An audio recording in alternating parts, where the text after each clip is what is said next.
So does the thought create the molecule, or the molecule create the thought, or are they simultaneous expressions of a deeper, transcendent reality that we are inseparable? Ask him. Can I just jump in here? Okay, I think we should wander off the specifics of oxytocin. He's just described an experiment where you can actually answer that question. If I give you a shot of oxytocin and it changes your level of trust, then it's not just mere correlation. I mean, we've run it both ways. So but that's I can increase trust, and it can generate oxytocin too. But if trust is just the brain in one state, then you have the brain influencing its future states. You haven't gotten out of the brain and got an ectoplasm. Trust is the subjective experience of consciousness. Oxytocin is the objective experience of consciousness. But what you seem to be expressing is a deeper skepticism about whether the brain is even involved. No, the brain is involved. No, your consciousness likes brains to express itself. Okay, but do you believe, for instance, that we have souls, or that our mind is somehow independent of the brain, that will lift off the brain at death and go elsewhere? Is that? I believe there's a transcendent core consciousness that is comprised of meanings, context, relationships, archetypal ideas that recycles itself, just like everything else recycles itself. So it's in no sense a product of the brain. It's no sense a product of the brain, and our whole endeavor in spiritual discipline is to actually go beyond that personal consciousness, that ego consciousness, so we can identify with that transcendent reality, which is the source of space, time, energy, and everything else that exists. Okay, well, let me just say a few things. No, but I think the question is, are we encapsulated bags of skin dragging around a very little ego? No, or are we organism really environment symbiotic you with can fields, say no with to fields that. and consciousness of life? Deepak, let me just, you put a lot on the table. So Deepak just said some very, seems a strange word to use, but some concrete things that science can criticize. Okay, you just said that consciousness and mind are... I didn't say consciousness and mind. I said mind is a product of consciousness. Okay, but this subjectivity is independent of the objectivity of the brain. There is a subjectivity which is independent of objects. But there's subjectivity which is subjectivity of itself. When you're looking at the brain for consciousness, you're not looking at consciousness, you're looking at synaptic firings. In fact, it is your consciousness that is looking at those synaptic firings.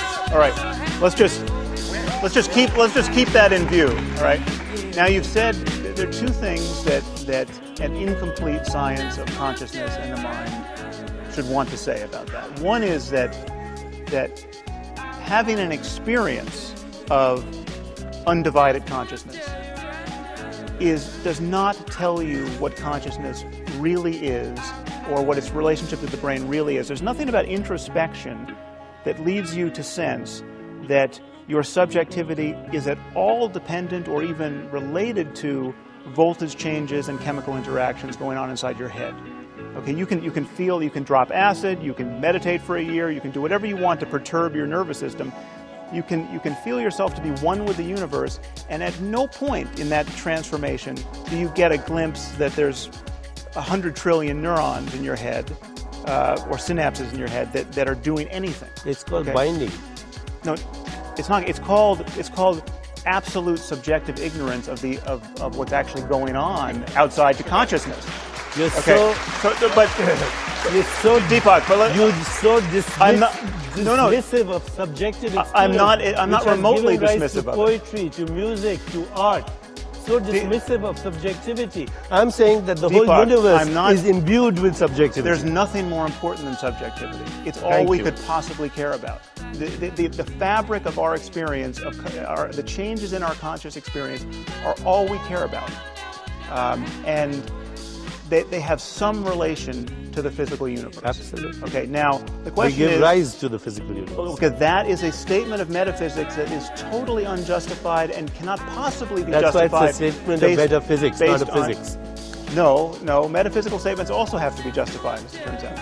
Metaphysics statements come from subjective experiences. All right, you're starting to lose me a little bit. I've let it go. I've let it go, but let's rein it back in. You cannot force yourself into this frame of mind any more than you can smooth disturbed water with your hand.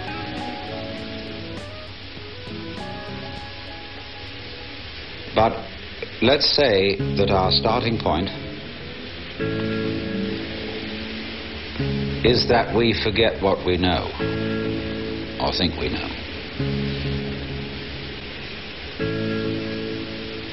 That we suspend judgment about practically everything.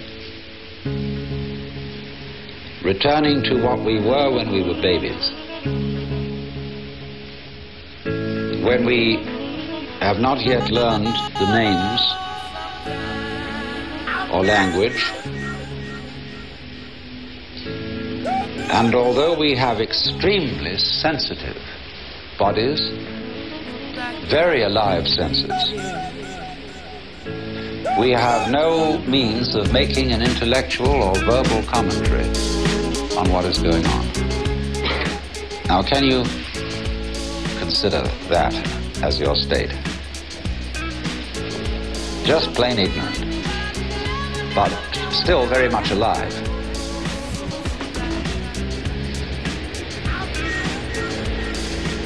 And in this state, you just feel what is, without calling it anything at all. You know nothing at all about anything called an external world in relation to an internal world. You don't know who you are. You haven't even got the idea of the word you or I. It's before all that. Nobody has taught you self-control. So,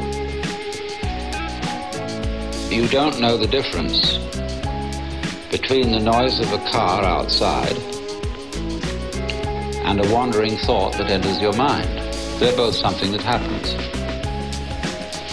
You don't identify the presence of the thought, which might be just an image of a passing cloud in your mind's eye, and the passing automobile.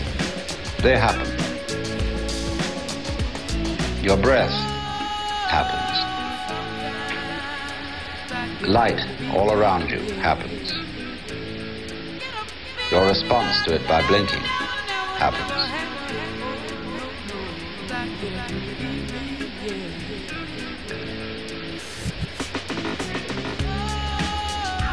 So you simply are really unable to do anything. There's nothing that you're supposed to do. Nobody's told you anything to do. You're unable completely to do anything but be aware of the buzz.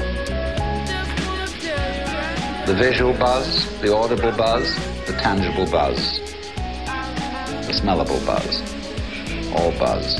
What's going on? Watch it. Don't ask who's watching it. You've no information about that yet.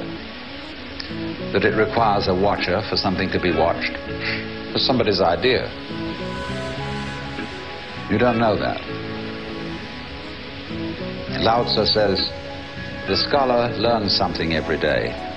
The man of Tao unlearns something every day. Until he gets back to non-doing. And that's what we're in at the moment.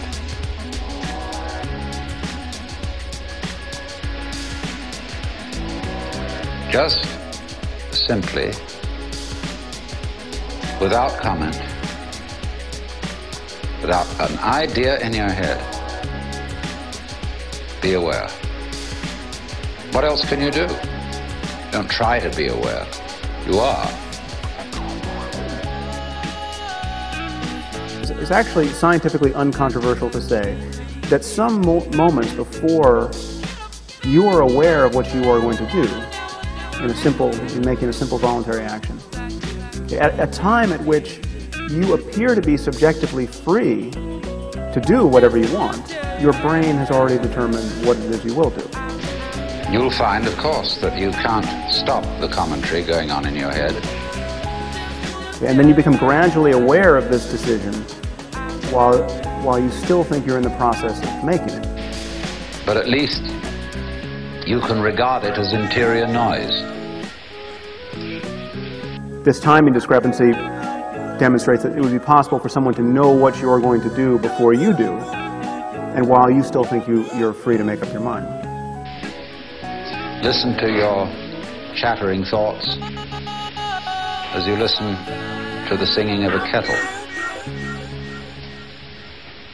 Even if there were no time lag, even if a conscious intention were truly simultaneous with its neurophysiological underpinnings, there would still be no room for free will.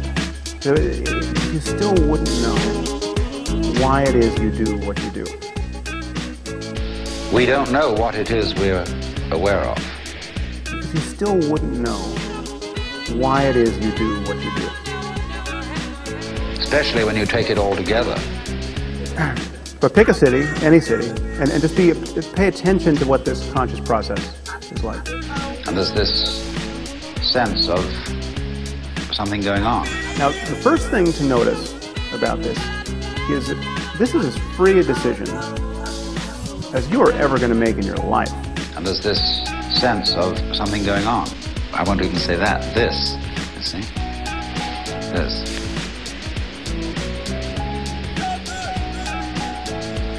Well, I said it was going on. That's an idea. It's a form of words. Obviously, I wouldn't know if anything was going on unless I could say something else wasn't. I know motion by contrast with rest. So while I am aware of motion, I'm also aware of at rest. So maybe what's at rest isn't going on and what's motion is going on. So I won't use that concept because I've got to include both. And if I say, well, here it is, that excludes what isn't, like space. And if I say this, it excludes that. I'm reduced to silence. But you can feel what I'm talking about, can't you? That's what's called Tao in Chinese. That's where we begin. Okay, you have all the cities in the world to choose from, and I'm just asking you to pick one.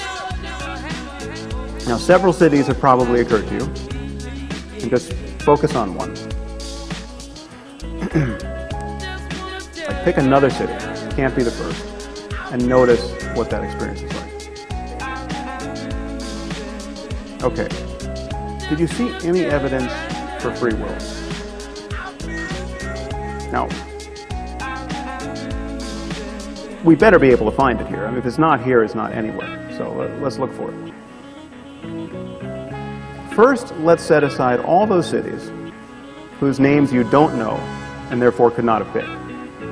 Okay, because you couldn't have picked one of those if your life depended on it. There's no freedom in that, obviously. Okay, and then there are many other cities whose names are quite well known to you, but which simply didn't occur to you to pick. For instance, perhaps Cairo didn't occur to you. You absolutely know that Cairo is a city, but for whatever reason, your Cairo circuits were not engaged. Okay, as a matter of neurophysiology, Cairo was not in the cards. So I want you to think about this. Were you free to choose that which did not occur to you to choose? Based on the state of your brain a few moments ago, Cairo was not coming. Okay, where is the freedom in that? So you probably thought of several cities, and then let's say you thought of Paris and New York and Tokyo. And then you thought, I love Paris, I'm gonna go with Paris. And the last minute you thought, no, Tokyo, I'll go with Tokyo. And now this is the sort of decision that motivates the idea of free will.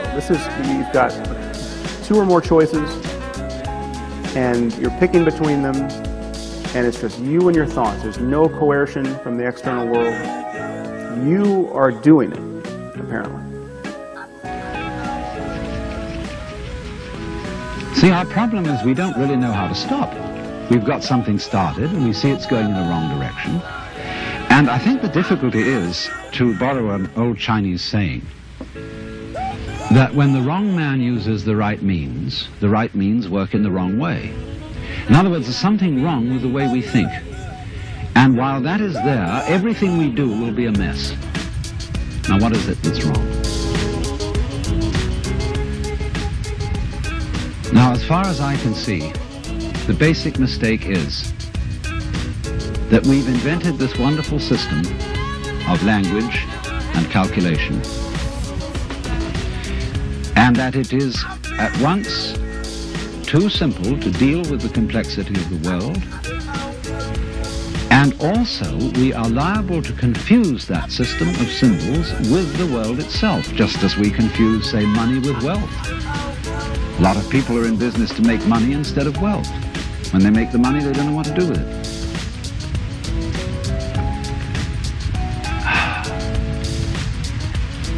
And so in the same way, we confuse happiness with status, and we confuse ourselves as living organisms which are one with this whole universe with something we call our personality. Now, what is our personality? Our personality is what we call our image of ourselves, and also our thought about ourselves, our idea of ourselves. This is the person. In other words, what people meet and understand, and what I understand as Alan Watts, is a big act which is not really me. Because in the image of Alan Watts, there are not all my unconscious processes, both psychological and physical. The construction of my brain is not contained in the concept Alan Watts, and the concept Alan Watts does not contain the inseparable relationships which I have with all the rest of the universe. And therefore that concept is a fraud. And when it's mistaken for the real me, there's a confusion, because if somebody says to me, Alan Watts, do something about it, the concept Alan Watts can't do anything. In other words, because it's only a concept, you can't make it lift a weight, just as 3 is a concept. 3, the number. You can't make just plain 3 do anything. So also you can't wrap up parcels with the equator. It's a useful imaginary line, but it can't do anything. But we all feel that this concept of ourselves, which we call our personality or our ego, can do something, because we think it really exists, and I'll tell you why we think it exists. Okay, this psychology is replete with evidence that we are very poor judges of why it is retrospectively, why it is we do what we do. But even if you're right in this instance, okay, even if your choice of Tokyo over Paris is based on your memory of having Japanese food last night, okay, you still can't explain why you remembered having Japanese food last night, or why the memory had the effect that it did. Why didn't it have the opposite effect? Why didn't you think, well, I just had Japanese food last night, so let's go with something new, let's go with Paris? The thing to notice about this is that you, as the conscious witness of your inner life, are not making these decisions. You can only witness these decisions. That has nothing to do with hearing clearly. Now, from the moment we were little children, when teachers in class screamed at us, "Pay attention!" we go tight in various ways, either to see or hear more clearly, to concentrate, or to will something which is supposed to be difficult to do. And that constitutes a habitual tension over the whole body that's there almost all the time. And that feeling of unnecessary tension is, as it were, the material sensation upon which we fasten this concept of I. We hang it on to that feeling. The concept is not us. The feeling of tension is completely phony. It has nothing to do with success in seeing, hearing, or acting. And so we get the marriage of an illusion with a falsehood. and that we call ourselves. And no wonder we feel cut off from everything, alienated, frightened of life and death. So what has to happen is we have to come back to a sane view of our own life, which is the way we really are, an organism functioning in terms of the whole environment, with the whole environment, instead of this funny little separate personality. But how are we going to do that? People say, oh, you can't change human nature overnight. You're asking us to give up the ego. And that's the most difficult of all things to do. Actually, it isn't. Because the ego doesn't exist. But of course, if you try to give up your ego with your ego, then it'll take you to the end of time. Because this is the point. You can't transform yourself. You can't make yourself sane. You can't make yourself loving. You can't make yourself unselfish. And yet it's absolutely necessary that we be that way. It's absolutely necessary. If we are going to hand over the direction of nature to nature, which is what it comes to, it's absolutely necessary that we let go of ourselves, and it can't be done. Not by anything that we call doing it, acting, willing, or even just accepting things. You can't do it. Why? Because you don't really exist as that kind of a separate ego or personality. It's just an idea based on a phony feeling. So when it comes down to it, it's shocking news for us, for the human race, for our pride. You're only making a mess by trying to put things straight. You're trying to straighten out a wiggly world, and no wonder you're in trouble. So you can't do anything. So you can't transform yourself. And what can you do? What happens then if you actually realize you've come to a dead end? And the human race has come to a dead end, in my opinion. What then? Commit suicide? Or is there something else? What happens when you just wait? There's nothing you can do. You watch. And all you see is what goes on that is happening of itself. You're breathing, the wind is blowing, the trees are waving, your blood is circulating, your nerves are tingling. It's all going on of itself. But you know, that's you. That's the real you. The you that goes on of itself. It's not the symbol. It's not the person. It's you that's happening, as when you breathe. Yes, you can get the feeling that I am breathing by shoving your breath, but your breath goes on day in and day out without your doing anything about it or even thinking of it. The same way your brain is functioning without your forcing it. So when you come to a dead end, and we are individually and socially now in 1971 at a dead end, this is the moment of which it is said man's extremity is God's opportunity. Because we have to stop. And when we stop, we find a world that is happening rather than being done, being shoved. And that happening, as distinct from doing, is our fundamental self. And our fundamental self is not something just inside the skin. It's everything around us with which we connect. When you look out of your eyes at nature happening out there, you're looking at you. I'm not going to say what we should do from then on, but simply that before we think of doing anything in this critical situation, we realize the completely illusory nature of the beings that we think we are, and get back again to the beings that we really are, which includes all this outside world, no longer left outside.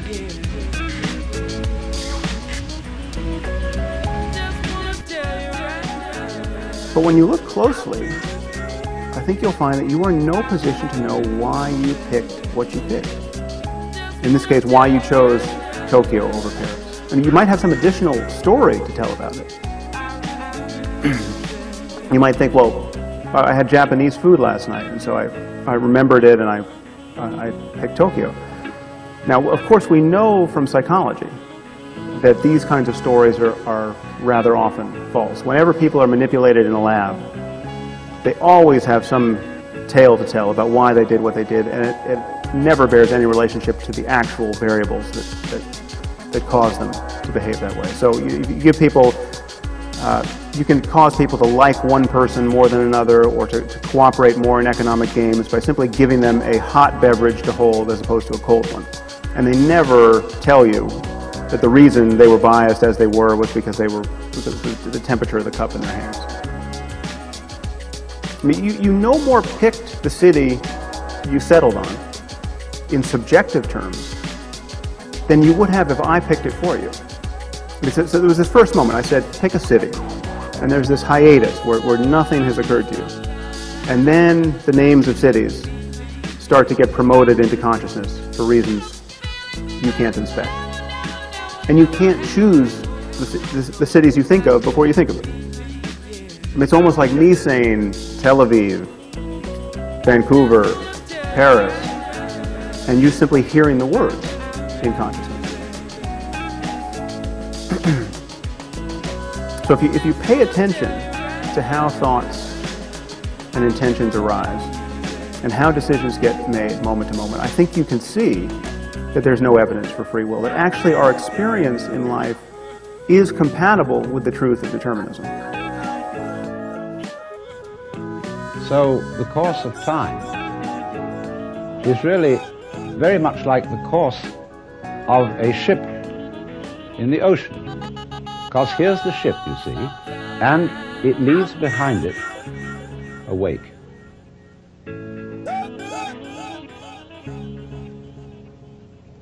And the wake fades out, and that tells us where the ship has been, in just the same way as the past and our memory of the past tells us what we have done. But as we go back into the past, and we go back and back to prehistory, and we use all kinds of instruments and scientific methods for detecting what happened, we eventually reach a point where all record of the past fades away in just the same way as the wake of a ship. Now, the important thing to remember in this illustration is that the wake doesn't drive the ship any more than the tail wags the dog.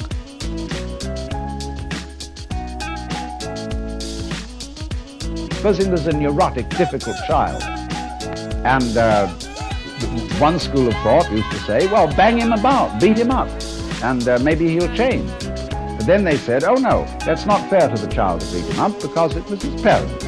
They didn't bring him up properly. And so then they say, well, punish the parents.